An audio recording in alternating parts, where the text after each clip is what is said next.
Hawker উচ্ছেদের বিরোধিতা করে বিক্ষোভ এসইউসিআই বর্ধমান শহর লোকাল কমিটির পক্ষ থেকে বর্ধমানে পাশাপাশি ডেপুটেশন দেওয়া হলো।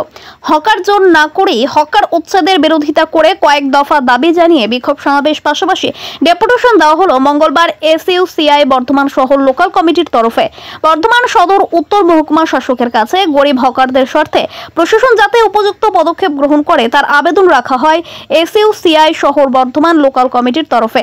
তাদের দাবিগুলি ছিল বিকল্প ব্যবস্থা না করে হকার উচ্ছেদ করা যাবে না, অবিলম্বে হকার জোন করতে হবে, সমস্ত হকারদের পরিচয়পত্র দিতে হবে, টাউন ভেন্ডিং কমিটিতে সমস্ত হকার সংগঠন ও কেন্দ্রীয় ট্রেড ইউনিয়নগুলির প্রতিনিধি রাখতে হবে, 2014 জাতীয় হকার আইন লাগু করতে হবে, বিভিন্ন আরো অন্যান্য দাবি নিয়ে এদিন তারা সরব হন বর্ধমান সদর উত্তর মহকুমা শাসকের কাছে। এসইউসিআই বর্ধমান শহর লোকাল কমিটির সদস্য ঝর্ণা পাল বলেন, আমরা কয়েক দফা দাবি জানিয়ে বর্ধমান উত্তর মহকুমা শাসকের কাছে ডেপুটেশন দিলাম। ভোটের 1 মাস পেরোতে না পেরোতেই গরিব হকারদের যেভাবে নির্বিচারে উচ্ছেদ করা হচ্ছে তার বিরুদ্ধে আমরা বিক্ষোভ দেখিয়েছি।